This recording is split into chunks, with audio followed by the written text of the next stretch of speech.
ప్రభునామానికి మహిమ కలుగును గాక. తిమోతికి రాసినటువంటి మొదటి పత్రిక 6వ అధ్యాయం 10వ వాక్యం మనం చదువుకుంటున్నాము.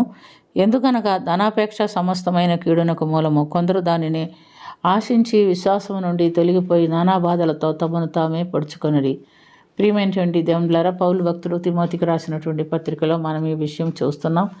ఎందుకంటే మనిషి ఈ దినం లోకంలో ధనానికే ప్రాధాన్యత ఇస్తున్నాడు, కానీ ఆత్మీయ జీవితానికి ప్రాధాన్యత ఇచ్చేవారు చాలా తక్కువ మందిగా ఉంటున్నారు.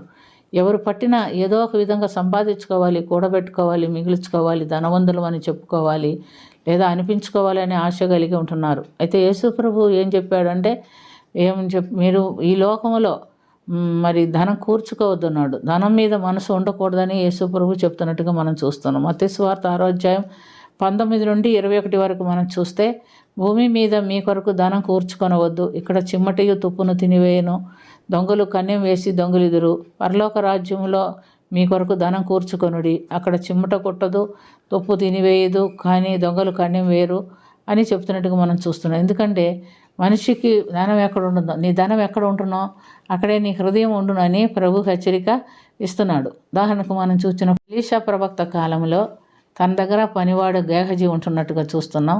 సిరియా దేశపు సైన్యాధిపతి అయినటువంటి నయమాను ఎలీషా దగ్గరికి వచ్చి తన కుష్ఠరోగం పోగొట్టుకొని తిరిగి వెళ్తున్నప్పుడు అతనికి కొంత బహుమానం తీసుకొచ్చి ఇచ్చాడు. కానీ ఎలీషా, నేను ఎంత మాత్రం నువ్వు తెచ్చే బహుమానం నాకు వద్దు, నేను తీసుకొని వెళ్ళమన్నప్పుడు నయమాను వాటిని తీసుకొని వెళ్ళాడు. అయితే గేహజీ వాటిని చూసి ఆశపడి, అయ్యో నా యజమానుడు ఏమీ తీసుకోకపోయినే, నేను పరిగెత్తుకుంటా పోయి కొంత తెచ్చుకుంటానని పరిగెత్తుకుంటా వెళ్ళాడు. వెళ్ళిన తర్వాత నయమాను రథం దిగి వెనక్కి వచ్చినప్పుడు మా యజమానుడు ఎఫ్రాయిం మన్యము నుంచి 2 ప్రవక్తల శిష్యులు వచ్చి ఉన్నారు, వారి కొరకు 2 దుస్తుల బట్టలు 2 మణుగుల వెండి తీసుకొని రమ్మని చెప్పాడని చెప్పి అబద్ధం ఆడి అడుగుతున్నట్టుగా మనం చూస్తున్నాం. వెంటనే నయమాను 2 రెట్లు అనగా 4 మణుగుల వెండి 2 దుస్తుల వస్త్రము అతనికి ఇచ్చి తన పనివారి చేత ఇచ్చి పంపించాడు. వారు అది మోసుకొచ్చి ఇంటికి వచ్చిన తర్వాత మరి గేహజీ వాటిని తీసుకొని లోపల దాచిన తర్వాత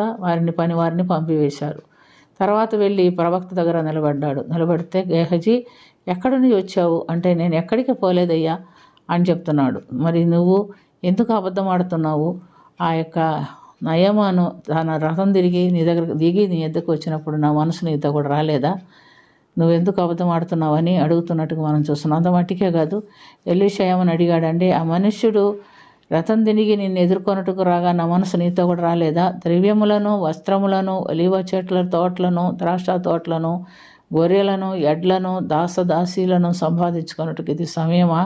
కాబట్టి నయమానుకు కలిగిన కుష్టు నీకును నీ సంతతి వారికిను సదాకాలము అండి ఉండును అని చెప్పినట్టుగా మనం చూస్తున్నాం. వెంటనే వాడు మరి శరీరం నిండా తెల్లని కుష్ఠవ్యాధితో నిండబడిన వాడై ఎలీషా యొద్ద నుంచి బయటికి వెళ్ళిపోయినట్టుగా చూస్తున్నాం.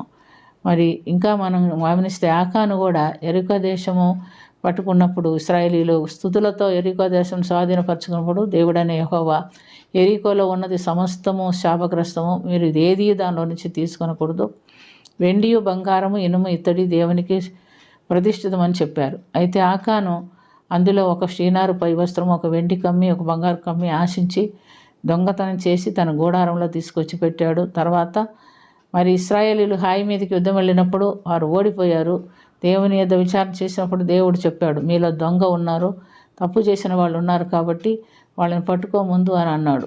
మరి అతను ఆ యొక్క సామాన్లు తీసుకొచ్చి దొంగతనం చేసి వంగి ఆయన గుడారంలో దాచిపెట్టిన విషయము సీటు వేసినప్పుడు ఆకాను పట్టుబడ్డాడు.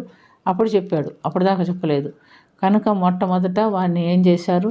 రాళ్లతో కొట్టి చంపినట్టుగా మనం చూస్తున్నాం. ఒక ఆకానే కాదు, ఆకానికి కలిగినటువంటి సమస్తమును, భార్య బిడ్డలను, తనకున్న ఆస్తిపాస్తులన్నిటినీ రాళ్లతో కొట్టి చంపివేసినట్టుగా మనం చూస్తున్నాం. కాబట్టి ప్రియమైనటువంటి దేవులారా, కేవలం దేవుని యందు భయభక్తులు నిలుపుకొనకుండా, దేవుని మాటకు లోబడకుండా ధనం మీద ఎవరైతే ఆశ పెట్టుకుంటారో వారు ధనాన్ని ఎత్తుకొని పోలేరు సరికదా, తన దేవుని రాజ్యమునికి కూడా వెళ్ళలేరు. నిత్య నరకాగ్ని కూడా వాళ్ళు వారసులైపోతారు, శిక్షార్హులు అవుతారు అని గమనిస్తున్నాం. కాబట్టి ఒకవేళ నీ మనసు కేవలం ధనం మీద ఉందేమో, దేవుని వాక్యాన్ని మర్చిపోయావేమో, వాక్యానుసారమైన జీవితం జీవించలేకపోతున్నావేమో, చాలా జాగ్రత్తగా ఉండు. దేవుని వాక్యానికి ప్రాధాన్యత ఇచ్చి, దేవుని రాజ్యానికి ప్రాధాన్యత ఇచ్చి, దేవుని కొరకు జీవించినట్లయితే నిత్య జీవంలో ప్రవేశిస్తాం. ధనాపేక్ష కలిగి ఉండే దేవుని రాజ్యానికి మనము వెళ్ళలేము. దేవుడి హెచ్చరిక ఇదన మనకిస్తున్నాడు కనుక అట్టి ఆత్మీయ అనుభవం కొరకు ప్రార్థన చేసుకుందాం. ప్రేమ కలిగిన తండ్రి, కృప కలిగిన ప్రభువా, దేహజీవలేను ఆకాను వలేను మా జీవితాలు నాశనానికి పోకుండా నీ వాక్యానుసారమైన జీవితం జీవిస్తూ నిశ్చితానుసారమైన జీవితం జీవించు మేము కూడా నీ నిత్య జీవంలో ప్రవేశించినట్టుగా మాకందరికీ సహాయం చేయమని దీవించమని యేసుక్రీస్తు పుణ్యనామమున మిక్కిలి వినయంతో అడిగి వేడుకొంచున్నాము తండ్రి. ఆమేన్.